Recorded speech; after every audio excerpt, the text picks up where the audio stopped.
한국 예배에 참석하신 여러분을 주님의 이름으로 환영하고 축복합니다. 오늘 우리에게 주신 하나님의 말씀은 누가복음 24장 1절에서 6절인데요.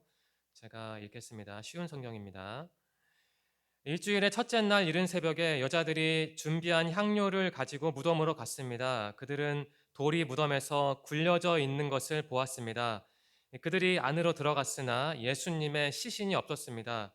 이 일로 여자들이 어찌할 바를 모르고 있을 때 빛나는 옷을 입은 두 사람이 그들 곁에 섰습니다. 여자들이 두려워하면서 얼굴을 땅 아래로 숙였습니다. 그 사람들이 여자들에게 말했습니다. 어찌하여 살아있는 분을 죽은 사람들 가운데서 찾느냐? 예수님은 여기 계시지 않고 다시 살아나셨다. 예수님께서 갈릴리에 계실 때 하신 말씀을 기억하여라. 아멘.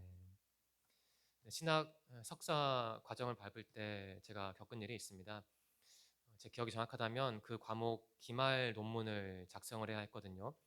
그런데 물론 제가 주제를 정했지만 제 멋대로 그 주제를 가지고 진행을 하면 자칫 좋은 점수를 받을 수가 없습니다. 그래서 그 교수에게 상담 신청을 했죠. 이메일을 보내는데 그냥 만나서 얘기하자 하면은 잘 만나주지 않을 것 같더라고요. 그래서 평소에 고민을 얘기를 했습니다.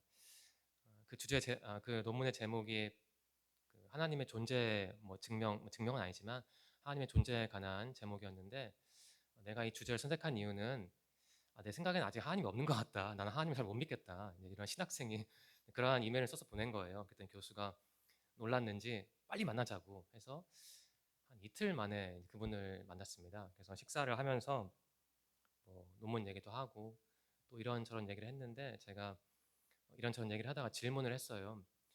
교수님, 만일 제가 예수 그리스도의 부활을 믿지 않으면 저는 그리스도인이 아닌가요?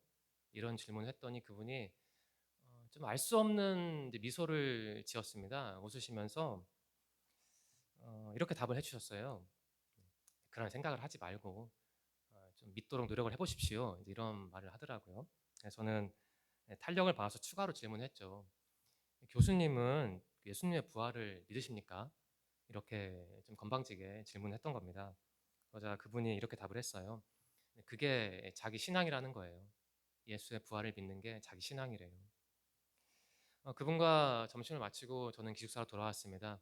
근데 그분의 대답, 예수 그리스도의 부활을 믿는 게 저의 신앙입니다라는 그분의 대답이 제 마음속에서 떠나질 않는 거예요. 그리고 그분의 대답이 저에게 어떤 그 희망을 줬습니다. 사실 희망이라 말하면 좀 그 과장이긴 한데 단순히 기분 좋은 것은 아니었고 기분 좋은 것과 희망 그 사이였는데 좀 희망에 가까운 대답이었죠. 왜냐하면 제가 당시에는 그 예수 그리스도의 부활을 믿지 않았기 때문입니다. 심각하죠. 신학생의 사람이 이러고 사니까. 그분과 대화를 하면서 저는 희망을 봤던 거예요. 나도 예수 그리스도의 부활을 믿을 수 있겠다. 노력을 하면 분명히 개선할 수 있겠다 이런 생각을 했던 것이죠. 뭐 10년도 지난 일이지만 지금까지도 그 일이 기억이 납니다. 네, 오늘은 부활주일이죠. 성탄절과 더불어서 그리스도인들에게 축제와 같은 날이 부활주일입니다. 여러분에게 부활절은 어떤 의미입니까? 좀 유치한 질문 해볼까요? 성탄절과 부활절이 있는데 여러분은 둘 중에 어느 것을 더 좀 좋아하시나요? 어떤 절기가 여러분의 마음에 더 큰 의미로 다가옵니까? 저에게는 뭐 오늘이 꼭 부활주일이어서 그런 건 아니고 부활주일이 성탄절보다는 더 큰 의미로 다가옵니다. 왜냐하면 예수 그리스도가 부활했으니까요. 그게 우리 신앙의 기본 토대이지 않습니까? 저는 한 두 달 전부터 이 설교를 준비하면서 생각을 했어요. 이 설교를 통해서 내가 우리 청년분들에게 어떤 위로와 희망을 줘야 할 텐데 어떻게 하면 좋을까 그러한 고민을 했던 겁니다. 부디 한 가지 바라는 게 있다면 제 설교가 여러분에게 조그만 희망이라도 위로라도 안겨주기를 바랍니다. 네, 질문을 드리겠습니다. 여러분에게 부활은 어떤 의미입니까? 오늘 설교 제목이 나왔네요. 제가 본문에 담긴 교훈을 세 가지로 추려서 말씀드릴 텐데요. 잘 기억하시고 그 교훈을 통해 여러분만의 부활 신앙을 그 부활 신앙의 의미를 한번 추출해 보시길 바랍니다. 네, 먼저 이러한 교훈을 얻을 수 있어요. 이렇게 정리할게요. 밤이 아무리 어두워도 새벽은 반드시 옵니다라고 이렇게 첫 번째 교훈을 정리하겠습니다. 자, 1절을 보시면 다시 읽을게요. 일주일의 첫째 날 이른 새벽에 여자들이 준비한 향료를 가지고 무덤으로 갔습니다. 이렇게 이러한 기록이 있습니다. 여인들이 등장하죠. 예수님의 시신에 그 시체에 바르기 위한 향품을 준비하고 예수님의 무덤으로 갔다는 겁니다. 참고로 오늘 본문은 누가복음인데요. 다른 복음서들 마태, 마가 그리고 요한 복음을 보시면 이 여인들에 관한 기록이 상이합니다. 여러분이 한번 시간 있을 때 비교해 보시면서 그 차이점을 정리하시면 재밌을 것 같아요. 나름대로 재미가 있을 겁니다. 공통적으로 막달라 마리아가 나오죠. 네, 이 누가복음에 등장하는 여인들은 일주일이 시작하는 그 첫째 날 이른 새벽에, 그러니까 주일이죠. 주일 새벽에 향품을 들고 예수님의 무덤으로 갔습니다. 뭐 정확히 말하면 토요일 저녁 6시부터 주일 저녁 6시까지인데 개신교는 전통적으로 주일이라고 주일에 이 여인들이 주일 새벽에 여인들이 무덤으로 갔을 것이다라고 정리합니다. 자, 예수님이 돌아가신 후에 제자들은 어떻게 했습니까? 뿔뿔이 흩어졌죠. 마치 유리병이 산산조각 나듯이 그렇게 그냥 흩어져 버렸던 겁니다. 그러니까 예수 공동체가 그냥 부서진 거예요. 제자들에게 예수님의 죽음은 엄청난 충격 사건이었습니다. 그들은 믿었죠. 이 예수라는 사람이 우리에게 조국의 독립을 안겨줄 것이다. 우리는 이 사람 덕분에 앞으로 더 당당하게 잘 살 것이다. 그렇게 믿었어요. 그러니까 제자들은 그리고 예수를 추종하던 많은 사람들은 예수를 왕으로 대통령으로 정치적인 군사적인 메시아로 여겼습니다. 하지만 그런 사람이 자신들의 기대에 부응하지 못하고 그냥 죽어버린 거예요. 아마 제자들의 마음과 생활과 신앙은 짙은 어둠에 잠겼을 겁니다. 이게 본문 말씀의 배경이에요. 그런데 1절 말씀을 보세요. 느닷없이 새벽이라는 단어가 나옵니다. 그 의미가 있죠. 자, 앞에서 제자들의 마음이 신앙이 어둠에 잠겼다라는 말씀을 드렸죠. 예수의 죽음으로 인해. 그런데 새벽이 왔다는 거예요. 그 어둠이 제자들을 둘러쌌던 어둠이 이제 물러간다는 겁니다. 바로 그 새벽에 어떤 여인들은 예수님의 무덤으로 향했죠. 향품, 향료를 준비했대요. 나무에서 추출하는 자연 물질인데 그것을 말려서 가루로 쓰기도 하고 또 고체로 쓰기도 합니다. 거기에 기름을 섞으면 향유가 되죠. 자, 여기서는 장례 물품입니다. 그러니까 여인들이 가져간 향품은 예수님의 시신에 바르기 위한 장례 물품이었어요. 보시면 새벽이라는 단어와 이 향료라는 단어가 좀 대조되지 않습니까? 새벽은 뭔가 생명과 새로운 시작과 희망을 상징한 것 같은데 향품은 여기선 장례 물품이니까 죽음과 종결을 의미하죠. 그런데 이 시점에서 예수님은 이미 부활한 상태였습니다. 하지만 저 여인들에게 주님은 그냥 시체였죠. 무덤에 안치된 그런 사람, 그 육체, 그 덩어리였던 겁니다. 그 이상 그 이하도 아니었어요. 자, 그렇다면 또 묻겠습니다. 이 여인들에게 예수는 시체였잖아요. 그러면 이 자리에 계신 청년분들에게 예수는 어떤 존재입니까? 자, 이 여인들은 예수가 시체였기 때문에 향품을 준비했어요. 자, 그렇다면 오늘 여러분은 이 부활주일에 예수 그리스도를 위해서 무엇을 준비했습니까? 여러분의 마음에는 향품이 담겨 있습니까? 아니면 어떤 다른 것, 그러니까 부활하신 예수님을 축하하기 위한 다른 것이 담겨 있나요? 향품을 준비한 저 여인들의 마음은 무척 아팠습니다. 여러분, 때로 우리도 이 여인들과 우리의 모습이 같잖아요. 마음이 아플 때가 있잖아요. 뭐 몸이 아플 수도 있고, 또 심할 때는 회사에서 잘릴 수도 있고, 뭐 다른 좀 좋지 않은 일이 발생할 수도 있죠. 그러니까 누구도 고난에서 면제되지 않습니다. 그게 진리라면 진리죠. 이 여인들도 저처럼 그리고 아마 여러분처럼 힘든 일을 겪고 있었던 거예요. 그러니까 단순히 뭐 삶이 고단하다, 돈이 없다, 뭐 직장이 없다 이런 수준이 아니고 내가 믿고 의지했던 그 예수가 이제 시체가 되어 버렸네. 이러한 사실이 그 여인들을 정말 힘들게 만들었던 겁니다. 뭐 희망이란 단어는 사치고 뭐 다른 어떤 그 탈출구를 찾을 수 없는 상태였어요. 근데 그러한 여인들의 상태를 상징하는 단어가 바로 향품 혹은 향료라는 단어인 겁니다. 그런데 하나님은 이 누가복음의 저자를 통해 분명히 오늘 우리에게 말씀하고 계시죠. 무엇을 말씀하시나요? 다시 강조하면 이 여인들이 새벽에 그 무덤으로 향했다는 거예요. 새벽에요. 뭔가 어떤 변화가 느껴지지 않습니까? 자, 여러분의 인생길에도 때로는 밤이 오고 비가 내리고 차가운 안개가 덮이잖아요. 그럴 때가 있죠. 그때 이 말씀을, 이 1절 말씀을 꼭 기억해 주십시오. 이 새벽이라는 단어를 기억해 주십시오. 내 인생이 아무리 힘들어도 내가 절망적이어도 새벽이 찾아온다는 거예요. 그러니까 이러한 그 기대, 믿음을 품는 게 중요하다는 겁니다. 자, 제가 이 새벽이라는 단어와 관련해서 시편 23편 4절을 다시 읽겠습니다. 제가 설교 시간에 참 많이 인용을 했는데 다시 한번 인용할게요. 내가 음산한 죽음의 골짜기를 지나가게 된다 하더라도 나는 겁나지 않습니다. 그것은 주님께서 나와 함께 계시기 때문입니다. 주님의 막대기와 지팡이가 나를 든든하게 보호해 줍니다. 여러분, 혹시 이 말씀이 너무 식상하게 들린다면 반성하시기 바랍니다. 제 생각에 이 말씀은 우리 신앙생활의 가장 핵심적인 말씀이에요. 그런데 이 말씀을 들었을 때 나 많이 들었다, 나 알고 있다라고 그냥 식상하게 처리한다면 그것은 100% 반성해야 하는 겁니다. 자, 보세요. 음산한 죽음의 골짜기라는 표현이 나오잖아요. 이게 뭘 의미할까? 우리는 죽음을, 고통을 피할 수가 없다는 거예요. 살아있는 한, 숨이 붙어 있는 한. 어떤 사건이든 닥치게 되어 있습니다. 어떤 자식이든 나의 마음을 찌르게 되어 있습니다. 이 여인들에게는 예수의 죽음이 그러한 죽음의 골짜기였던 거예요. 근데 그게 중요한 게 아니죠. 그럼 뭐가 중요합니까? 뒤에 보세요. 주님의 막대기와 지팡이라는 표현이 나오죠. 막대기와 지팡이, 실제로 같은 단어입니다. 그러니까 동어 반복이 되어 있는 거예요. 왜 굳이 시편 기자가 거의 같은 단어를 썼을까? 그만큼 하나님이 온전하시다는 거죠. 완벽하다는 겁니다. 나를 이중으로 지켜준다는 거예요. 그러니까 이게 중요한 것이죠. 어떤 게 믿음일까? 어떤 게 신앙일까? 참 어렵게 정의할 수도 있지만 간단해요. 내가 힘들고 어려워도 하나님이 나와 함께 하시고 내 길을 인도하신다. 이것을 믿는 게 진짜 믿음인 것, 신앙인 것이죠. 그 믿음을 붙잡는 사람이 성숙한 신앙인인 겁니다. 내 삶이 아무리 힘들고 어려워도 고통스러워도 주님은 나와 함께 하시며 이 터널을 나와 함께 통과하고 계신다라고 믿는 사람에게 어쩌면 새벽은 더 빨리 찾아올지도 몰라요. 저는 그렇게 생각합니다. 자, 여러분의 인생길에 터널이 있고 어둠이 있을 텐데 새벽이 온다라는 믿음을 꼭 품으시기 바랍니다. 부디 부탁을 하면 여러분에게 그 어둠을 선사한 어떤 인간의 그 말을 빨리 잊으시기 바랍니다.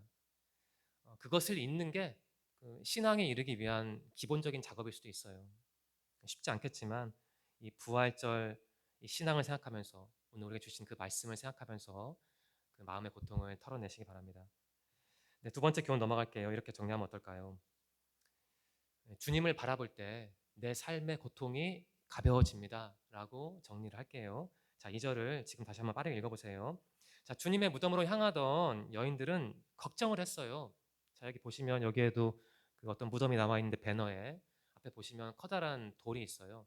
당시 무덤은 뭐 다 그런 건 아니겠지만 돌을 깎아서 만든 무덤이어서 그 안에 공간이 있으니까 그 입구를 막아야 했습니다. 입구를 막지 아니하면 당연히 뭐 시신이 훼손당할 수 있으니까 그 무거운 돌을 아마 굴려서 막았던 것 같아요. 그러니까 여인들은 향료를 달랑달랑 들고 그 예수님 무덤을 가면서 걱정을 했던 거예요. 그 입구 돌이 무거운데 우리가 그것을 어떻게 옮길까 걱정을 하면서 갔던 겁니다. 사실 잘 이해가 안 됩니다.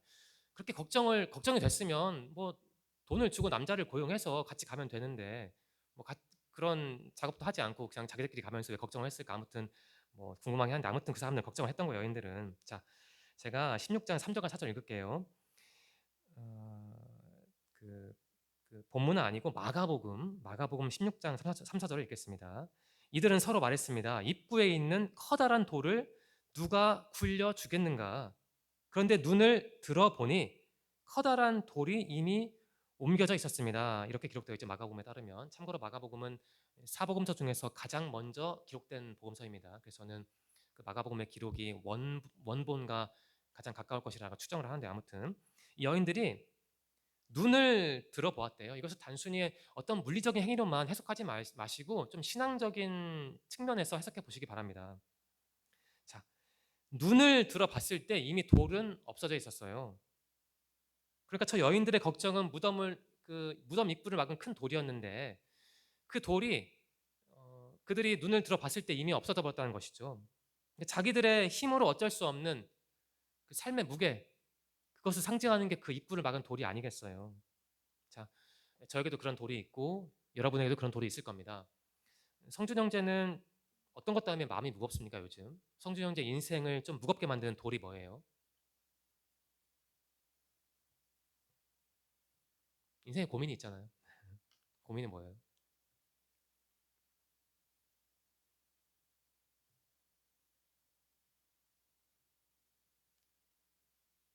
너무 많아서 특정하기 어려울까요? 어떤 고민이 있나요?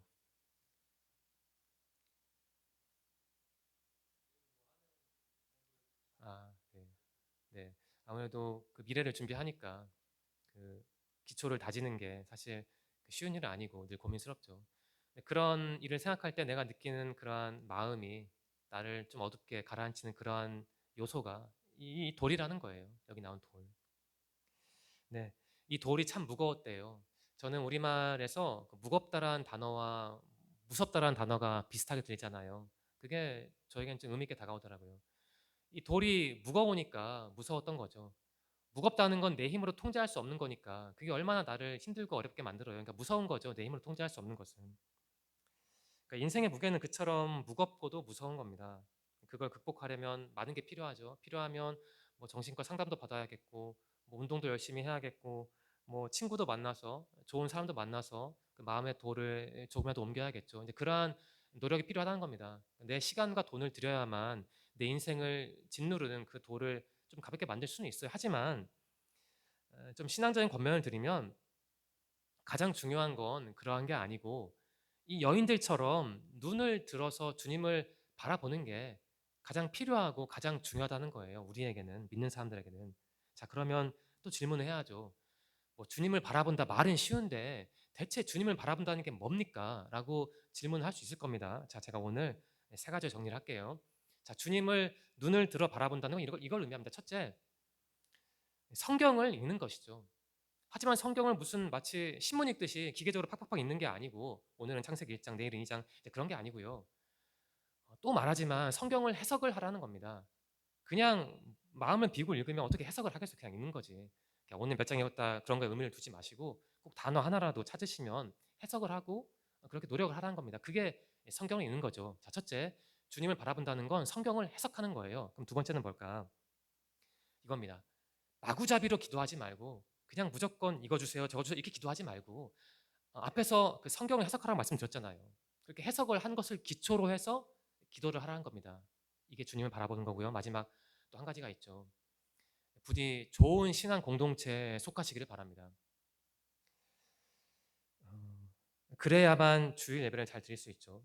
그리고 좋은 신앙 공동체에 속해야만 내가 성경도 잘 읽을 수 있고 또한 기도도 더 잘 할 수 있는 겁니다. 저는 가장 중요한 게 앞서 말씀드린 세 가지 중에 가장 중요한 게 좋은 신앙 공동체 같아요. 내가 성경을 잘 못 읽고 기도에 서투르다 하더라도 내가 좋은 사람들과 함께하면 그러한 부족한 것을 얼마든지 벌충할 수 있지만 뭐 내가 아무리 잘났어도 내가 좋은 사람들과 함께하지 못하면 사실 별 힘이 안 되죠.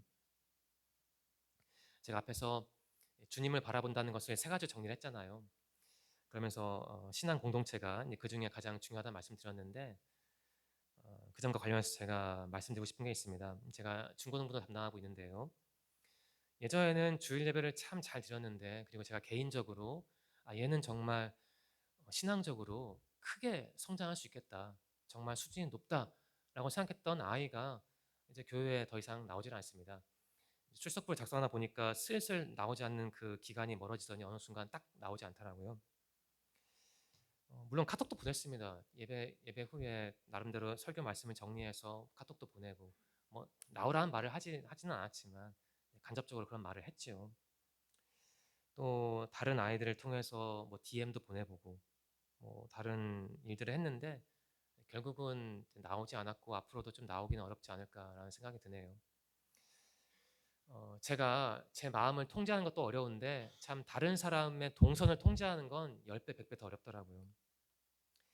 저는 그 아이의 출석률을 걱정하는 게 아닙니다. 그러니까 주일 예배는 제가 비유를 하자면 운전면허 학원 같아요. 내가 운전면허 학원에서 운전을 잘 배워야 실전에서 도로에서 주행을 잘 하지 않습니까? 학원에서 대충 배우고 잘못 배우면 뭐 결과는 뻔하죠. 내가 다치거나 남을 다치게 하거나 둘 중에 하나, 뭐 둘 다겠죠. 저는 그 아이를 생각하면서 제가 한때 정말 얘는 정말 크게 성장하겠다라고 기대했던 그 아이를 생각하면서 이제 그걸 걱정하는 겁니다. 그 아이를 걱정하는 거예요. 그 아이가 주일에 그 아이의 몸이 교회에 없다 이걸 걱정하는 게 아니고요. 자, 내가 어떻게 완벽한 예배자가 되겠습니까? 나도 사람인데 일 때문에 학업 때문에 뭐 몸과 마음이 힘들어서 교회에 오지 못할 수도 있죠. 하지만 내가 완벽한 예배자는 되지 못하더라도 온전한 예배자는 될 수 있고 또 그래야만 합니다. 그러면 온전하다는 게 뭘까? 어떤 지향성이죠. 더 쉽게 말하면 그 마음의 상태인 겁니다. 비록 내 몸이 오늘 교회에 없다 하더라도 내 마음이 주님을 향한다면 저는 그 사람은 그 자리에서 예배를 드리고 있다고 믿어요. 하지만 내 마음이 뭐 주님을 향하지 않으면 주님께 고정되어 있지 않으면 비록 내 몸뚱아리가 여기 있다 하더라도 나는 온전한 의미의 예배자는 아닌 것이죠. 부디 이 자리에 계신 분들은 온전한 예배자로 사시길 바랍니다. 자, 본문으로 돌아오면요. 앞에서 그 돌이 나왔잖아요. 그 여인들을 고민스럽게 만들었던 그 무덤 입구를 막고 있던 무거운 돌. 여러분의 삶을 압박하는 그 돌의 무게 때문에 너무 힘들어하진 마시기 바랍니다. 대신 주님을 좀 더 가까이 하고 이 여인들처럼 눈을 들어 주님을 바라보세요. 다시 정리하면 주님을 바라본다는 건 세 가지죠. 성경을 해석하고 그걸 바탕으로 기도하고 그리고 세 번째 가장 중요한 거 좋은 신앙 공동체에 속하는 것, 좋은 사람들과 함께하는 것 이게 주님을 바라본다는 겁니다. 주님을 그처럼 바라보는 사람이 인생의 무거운 돌을 좀 가볍게 만들 수 있다고 저는 말씀드리고 싶어요. 개인적인 생각이니까 어떤 오해가 없길 바랍니다. 네, 이제 마지막 교훈으로 넘어가겠습니다. 이렇게 정리할까요? 자, 이겁니다. 신앙인이라면 예수님의 정체성을 바로 알아야 합니다. 이렇게 세 번째 메시지를 정리하겠습니다. 지금 한번 3, 4, 5절을 빠르게 읽어보시고요. 제가 5절만 읽겠습니다. 그 여자들이 두려워하면서 얼굴을 땅 아래로 숙였습니다. 그 사람들이 여자들에게 말했습니다. 어찌하여 살아있는 분을 죽은 사람들 가운데서 찾느냐 이렇게 말을 하고 있네요. 예수님의 무덤에 도착한 여인들은 그 무덤에 예수님이 없는 것을 발견하고 놀랐습니다. 혼란스러웠죠. 당연하죠. 예수님이 부활할 걸 기대조차 하지 않았던 사람들이니까 무덤이 비어 있으니까 얼마나 당황했겠어요. 뭐 누가 시신을 훔쳐갔을까 이런 걱정을 했겠죠. 그때 하나님이 보낸 어떤 영적인 존재를 만났습니다. 그냥 편의상 천사라고 정리를 할 수 있을 것 같은데요. 아무튼 그 천사들은 이 여인들에게 질문이 아닌 질문을 합니다. 이런 질문이죠. 어찌하여 살아있는 분을 죽은 사람들 가운데서 찾느냐? 좀 반어적인 그러니까 수사적인 질문입니다. 그러니까 이 여인들의 신앙적인 결핍과 그 부족함을 지적하는 그 질문인 거예요. 그러니까 교훈을 주려는 어떤 부족함을 교정하려는 목적인 것이죠. 자, 질문해 봅시다. 대체 저 여인들이 무슨 잘못을 했길래 어떠한 그 잘못이 있길래 그것을 교정하기 위해서 이 천사들은 여인들에게 그러한 날카로운 질문을 던졌을까 한번 생각을 해봐야 합니다. 자, 저 여인들에게 예수님 어떠한 분이었습니까? 앞에서 말씀드렸죠. 이 여인들에게 예수는 그냥 시체였어요. 시체 그 이상 그 이하도 아니었던 겁니다. 그래서 이 향품을 달랑달랑 들고 갔던 것이죠. 시체에 바르려고. 뭐 시체라는 단어 기억해 주십시오. 지금도 뭐 당시도 마찬가지겠고 지금도 그렇겠지만 대다수 사람들은 예수님을 하나님으로 알지도 않고 믿으려고도 하지 않는 것 같아요. 예를 들어 볼게요. 여러분 오병이어 기적 현장을 한번 상상해 보십시오. 지금 머릿속에서 그 장면을 한번 구체적으로 상상해 보십시오. 수많은 사람이 먹을 것을 준 예수님께 아주 열광했습니다. 그런데 참 신기하게도 오병이어 기적 다음에 그 사람들은 아마 대다수는 예수님을 떠나버렸어요. 좀 이상하지 않습니까? 사람들이 예수님이 그들 떠났죠. 사람들이 당신에게 열광을 하면 제 생각에는 이 사람들을 조금 더 잘 교육하고 이용해서 더 많은 사람들을 자신에게 불러올 것 같은데 예수님은 그렇게 하지 않으셨어요. 그 사람들이 예수 당신에게 열광을 하자 예수님 그냥 떠나버렸던 것이죠. 그 사람들을. 그 이유가 있습니다. 예수님께 좋은 것을 받아먹은 그 사람들이 예수를 자신들의 어떤 왕으로 삼으려고 하니까 이제 그게 싫었던 것이죠. 예수는 오병이어 기적을 맛본 그 군중이 예수 당신의 정체성을 제대로 모르는 것을 아시고 그러한 모습이 싫어서 그것을 어찌 보면 교정하려고 그러한 차원에서 그들을 떠났던 겁니다. 그들의 인식, 그러니까 예수는 우리의 정치적인 리더다, 우리의 군사적인 리더다, 이러한 인식을 깨뜨리려고 떠났던 거예요.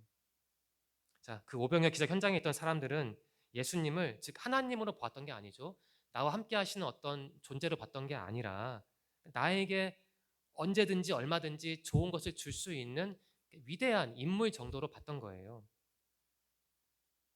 마블 영화라고 하죠. 영웅이라고 하는데, 그러니까 그 사람들은 오병이어 기적 현장에 있던 사람들은 예수를 그러한 영웅으로 봤던 거예요.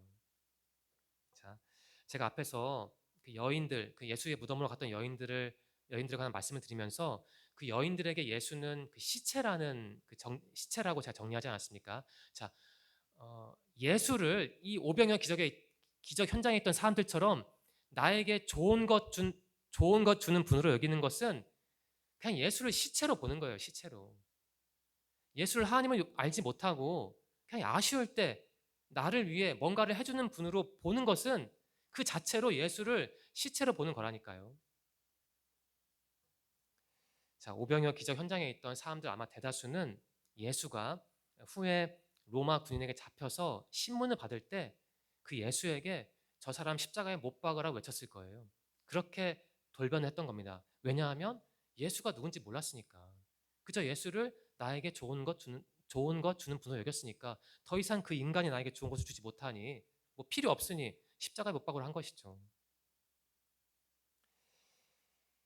그런 무지한 군중이나 이 본문에 나오는 여인들은 어찌 보면 질적으로 똑같은 사람들인 거예요. 그 사람들은 모두 예수를 그냥 인간으로 봤죠. 위대한 인간으로. 그래서 그분이 부활하실 것을 기대하지 못했던 거예요. 그러니까 그 장례용품 향품을 들고 터덕터덕 그 무덤으로 향했던 것이죠. 저희들은. 자, 여러분은 다시 질문을 드리면 여러분에게 예수는 어떠한 존재입니까? 여러분에게 예수는 여러분의 마음을 위로해주는 오은영 박사 같은 분입니까? 여러분에게 예수는 여러분의 아픈 몸을 치료해주는 이국종 외과 의사 같은 분인가요? 아니면 여러분에게 예수는 그 키아누 리브스, 그 좋은 윅에 나오는 그 캐릭터처럼 여러분을 저격한 그 자식을 혹은 그 연놈을 때려주는 보복하는 사람입니까? 자, 예수의 정체성을 제대로 파악하시기 바랍니다. 신앙적으로 볼 때는요, 예수는 나의 마음을 위로해주는 존재가 아니에요. 신앙적으로 볼 때 예수는 나의 원수를 저격하는 존재가 아니라고요. 그리고 신앙적으로 볼 때 예수는 1차적으로 나의 아픈 몸을 치료해주는 존재가 아닙니다. 착각을 하지 마십시오. 제가 시편 24편 4절을 또 읽겠습니다. 잘 들어보십시오. 내가 음산한 죽음의 골짜기를 지나가게 된다 하더라도 나는 겁나지 않습니다. 그것은 주님께서 나와 함께 계시기 때문입니다. 주님의 막대기와 지팡이가 나를 든든하게 보호해 줍니다. 자, 보통 하나님을 정의할 때 사람들이 뭐 전지전능하다고 하잖아요. 전지전능하다고 하잖아요. 아마 그리스 철학과 결합된 개념인 것 같은데, 여러분 전능하다는 것을 정말 아무거나 다 할 수 있는 그런 것으로 이해하지 말고 한번 다르게 해석해 보세요. 이 시편 23편 말씀을 통해서요. 자, 전능함을 이렇게 한번 정해 보겠습니다. 하나님의 전능함이 무엇이냐면, 내가 비록 지금 죽음의 골짜기를 통과하고 있어서 미칠 것 같더라도, 돌아버릴 것 같더라도 나와 끝까지 함께하는 거예요. 그게 전능함이에요. 하지만 우리는 뭔가 기적을 행하고 나에게 좋은 걸 주, 이걸 전능함이란 여기죠. 그러니까 우리의 인식의 신앙의 한계가 딱 그것밖에 안 되는 거예요. 그것밖에. 자, 전능함을 다시 말씀드리면 시편 23편 4절을 통해서 재정의해 보세요. 내가 아무리 힘들어도, 지금 내 문제가 해결되지 않아도 나와 끝까지 함께하는 것, 그게 전능함이라고요. 그게. 자, 예수님이 부활하셨는데 여러분에게 부활은 무엇입니까? 부활은 이런 거죠. 예수가 죽어 없어진 게 아니고 나와 함께 하신다는 거예요. 그게 부활의 의미죠. 오늘 설교 제목이 그렇게 나왔습니다. 어떤 사람들은 부활을 아마 어떤 서커스나 위대한 공연처럼 생각하겠죠. 또 아마 우리 아동부 아이들 중에 극히 일부는 부활을 아직도 뭐 계란 먹는 날이라고 생각할 수 있는데, 자, 사람들이 제가 말씀드리고 싶은 것은 사람들이 예수가 부활한 건 믿는데 왜 그 사람에게 그럼 당신에게 부활의 의미가 뭡니까? 라고 물어보면 교회를 오래 다녔다고 하면서 왜 말을 버벅댈까요? 왜 자기 말로 근사하게 정의를 못합니까? 대체 그 이유가 뭘까요? 네. 왜 부활의 의미를 내 말로 내 단어로 정의를 못해요? 답은 간단하죠. 평소에 고민을 안 한 거예요. 부활이 뭔지 부활이 나에게 무엇인지 그 의미가 무엇인지 정리를 하지 않은 것이죠. 단지 예수님이 부활하셨네 라고 거기서 딱 끝난 것이죠. 교회를 오래 다녔다고 하면서 부활의 의미도 자기 말로 정리를 못하면서 어떻게 다른 사람들에게 나는 그리스도인입니다라고 말을 할 수 있어요. 혹시 누군가 이렇게 질문하실 수도 있습니다. 목사님 오늘 기분이 안 좋으신 것 같은데 이런저런 말씀하시는데 결국 예수님이 하나님이시다라는 말씀을 하시는 거잖아요. 다 아는데 왜 자꾸 그런 말씀을 하십니까? 라고 혹시라도 저에게 질문하실 수도 있는데 그럼 제가 답변을 드리겠습니다. 자, 예수가 하나님이라는 거 알죠. 그런데 과연 몇 명이나 그리스도인이라고 하는 사람들 중에 몇 퍼센트나 그 암대로 살아갑니까? 그걸 알면서 그걸 아는데도 온전한 예배가 없고 어, 주일에 관한 어떤 절박함도 없고 그런데 어떻게 그게 진정한 알미겠어요? 여러분에 다시 묻겠습니다. 여러분에게 부활하신 예수님은 어떠한 존재입니까? 그리고 주님의 부활은 어떤 의미입니까? 본문에 나오는 여인들이 이해했듯이 예수는 여러분에게 그냥 시체인가요? 그냥 시체, 달리 말하면 좋은 것 주는 분인가요? 아니면 좀 전지전능한 어떤 존재인가요? 생각해 보시기 바랍니다. 설교를 마치려 합니다. 내가 부활을 사실로 믿어도 그 믿음이 나에게 주는 의미를 근사하게 정리하지 못하면 과연 그 믿음이 온전한 믿음일까요? 그리스도인이라면 자신의 믿음을 표현할 줄 알아야 합니다. 제가 오늘 그 부활의 의미를 세 가지 정리했잖아요. 키워드만 다시 정리하면 첫째, 그 새벽, 두 번째, 무덤을 막은 그 무거운 돌, 그리고 세 번째, 예수님의 정체성인데요. 부디 여러분이 이 세 가지를 잘 활용하셔서 부활이 여러분의 인생에 어떤 의미가 있는지 꼭 정리하시기 바랍니다. 여러분은 그 아이들을 가르치잖아요. 아이들 중에 뛰어난 아이들은 여러분에게 질문할 수도 있어요. 선생님, 예수님 부활하셨다는데 그게 대체 어떤 의미입니까? 내 삶에 무엇을 줍니까? 라고 질문을 하면 거칠게 답변을 하기보다는 좀 근사하게 답을 해야 하잖아요. 여러분이 오늘 하나님 주신 말씀을 이번 주 꼭 말씀을 묵상하시고 그 안에 담긴 메시지를 이제 제가 드린 그 교훈을 통해서 한번 추출해 보시기 바랍니다. 내가 그렇게 노력을 하고 연구를 할 때 성경의 메시지가 나에게 더 빨리 다가올 수 있는 거예요. 자, 부활주일인데요. 이번 주 주신 말씀을 깊이 묵상하고 여러분만의 부활 신앙을 여러분만의 단어로 꼭 정리하시기 바랍니다. 기도하겠습니다. 하나님 감사합니다. 말씀을 통해 부활을 알고 믿게 하시니 감사합니다. 부활의 의미를 깊이 생각하게 하시니 또한 감사합니다. 매년 맞이하는 부활주의라 때로 우리는 부활하신 예수님을 찬양하기보다는 형식적으로 지나칠 때가 있습니다. 오늘 우리에게 주신 말씀을 깊이 묵상하고 그 안에서 신앙적인 교훈을 얻을 수 있도록 도와주세요.